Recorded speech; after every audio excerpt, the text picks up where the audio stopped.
මොකද බං ඇදේට එන්නේ?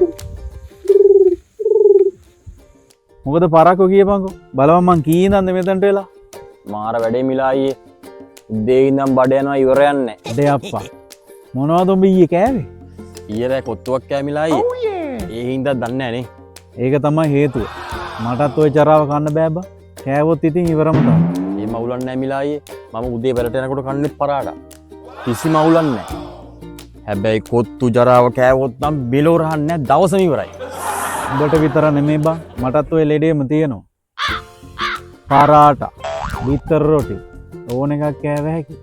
කොත්තු කෑවොත් ඉතින් ඉවරම තමයි. අනේ මන්ද බං මිලා අයියේ. ඔය අපේ උන් ඕන තරම් කොත්තු ගන්නේ. ඒ වුණාට එකෙක්වත් හේනයක් නැහැනේ. ඒ එක එකාගේ හැටි බං. මම නම් ওই ජරාව කන එක නවත්තලා තියෙන්නේ. නිකමට හිතලා බලපන්. අර අච්චර විතර පිටිගුලියා තෙල් දාලා අනලා වෙරලා තියෙන අච්චර විතර පිටිගුලියා තාලලා කර කරලා කෑලි කපල් හොදි දාලා දුන්නාම අපි කන වාතල්ලගේ රස කර කර. මොනවාද බං ඒවල තියෙන්නේ? ඇඟකට වැඩකට ඇති දේවල්ද? ඒක නම් ඇත්ත තමයි මිලා අයියේ. මේ බොයි ජරාවයි කන්න එපා. විශේෂයෙන් පහුවෙදාට වැඩට යන්න තියෙනවා නම් ගමනක් යන්න තියෙනවා නම් ඊට කලින් දවසේ නම් ওই ජරාව කන්න මෙපා. කෑවොත් උඹට වෙන්නේ බඩාල්ලගෙන රඟලන්නයි. ටොයිලට් එකට වෙලා රින්ගන් ඉන්නයි තමයි. අනිත් එක බං ඔය බිත්තර රොටි නම් තව අවුලක් නැහැ. බිත්තරයක් හරි තියෙනවනේ. ඒ වගේද පරාට හිතලා බලපන්.